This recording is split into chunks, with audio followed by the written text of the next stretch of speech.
Hi, my name's John. Welcome to a short video in what's become a series of videos all about the TIG261 AC/DC inverter TIG welder.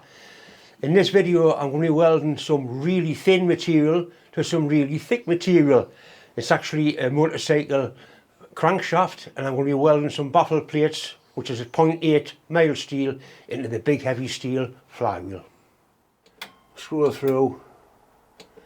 DC TIG, that's the amperage control there. It goes from basically 0 up to 260. I'm going to set it at 150 amps. I don't think I'll use all of that, but I am using a foot pedal so I can control it from there. High frequency start, spots off, using the pedal, pulses off. Straightforward 150 amp DC TIG welder. This is the torch I use for fine work. It's an WP9F flex head torch. I've got a gas lens on it. I use a 2.4 tungsten, a blow one. I use those tungstens for most things now.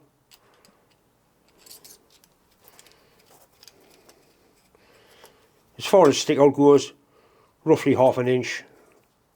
This is a nice lightweight setup, ideal for intricate work. Like I say, you can bend that any shape you want, so you can basically getting it anywhere. This is a crankshaft of a BSA Bantam. I'm not sure what model Bantam it is. It's a 2-stroke engine.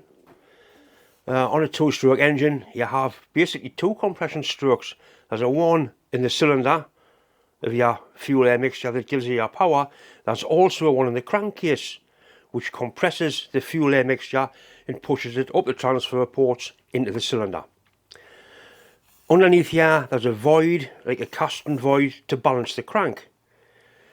Now this has got what I call a baffle plate or a stuffer plate, one each side, to decrease the volume in the crankcase so you actually get a higher compression.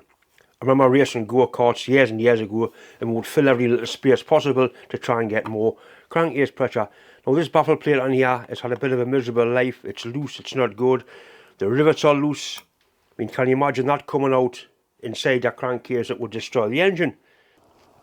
The welds will be fusion welds, but I've also got some 309 filler wire. 309 filler wire is ideal for welding dissimilar metals. I know they're both steel, but I don't know what grade of steel you are, so I'm going to use that rod if I use any rod at all. I put a clamp onto it in place. I've got a really good earth directly onto it.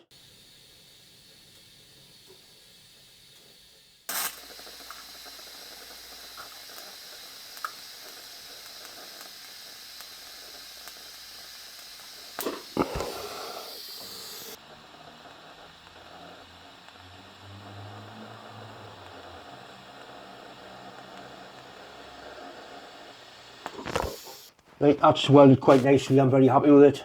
No signs of cracking or nothing silly like that. It just shows how controllable TIG can be. That's 0.8mm, and that's a big heavy lump of steel. A little dress off now with a grinder, and that'll be ready to go, and that will not come loose. I'm sure you'll agree the machine did very well.